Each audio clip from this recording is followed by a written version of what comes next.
The time is now 5:52 on this Thursday morning, and here's what you need to know before you go. A Duluth man was arrested on Wednesday after a string of crimes in Moose Lake.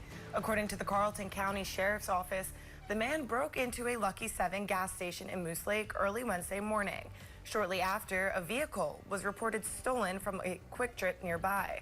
Police say a witness and the vehicle owner followed him into the Moose Lake Lodge and Suites.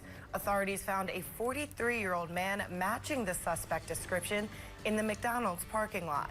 Surveillance video shows he was the same man who broke into the gas station. He is in custody facing numerous charges. And we now know the names of the two people killed in a house fire last week on Lake Vermilion. It happened Thursday night in Beatty Township. Authorities arrived to a home that was engulfed and later found the bodies of two people inside. The St. Louis County Sheriff's Office has now identified them as 69-year-old Rianne Pry of Cook and 60-year-old Suzanne Hine of Cook as well. They believe the remains found are those of Hine, but the medical examiner is still trying to identify her because no next of kin can be found. Authorities are asking for help from the public to find and contact any family members of Hine. The investigation is ongoing.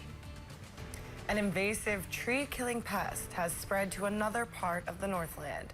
The Minnesota Department of Agriculture confirms the presence of emerald ash borer in Itasca County for the first time. The insect was found in a tree on Pokegama Lake near Grand Rapids. That means the bug is now in 59 of Minnesota's 87 counties, wiping out large swaths of ash trees. And about a week before new tariffs are set to begin on Canadian goods, Minnesota's governor is trying to encourage more visits from our neighbors to the north. Governor Tim Walz issued the invitation to Canadian tourists in a press release Wednesday. He says more than half of the Minnesota's international visitors come from Canada. Canadian travel to the U.S. has struggled in recent months amid rising trade and political tension. And now, starting on August 1st, President Trump is set to enact a 35% tariff on Canadian goods. A new children's book will hit the market today. It's by a young Duluth author who battled back from injury to turn his idea to reality.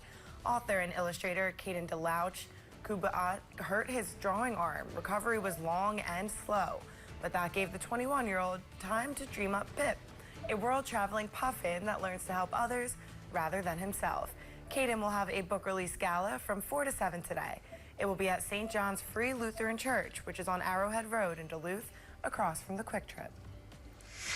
New life is coming to the former YWCA Duluth building in Spirit Valley. Soon, the new space will provide more than half a dozen apartments along with a child care center. So that New Hope and Healing Center will be operated by Divine Connections. Their mission is to help young moms experiencing homelessness transform their lives by providing a safe space to live and offer support services like mental health, education, and job training. The New Hope and Healing Center is aimed to support young BIPOC mothers between the ages of 18 to 24.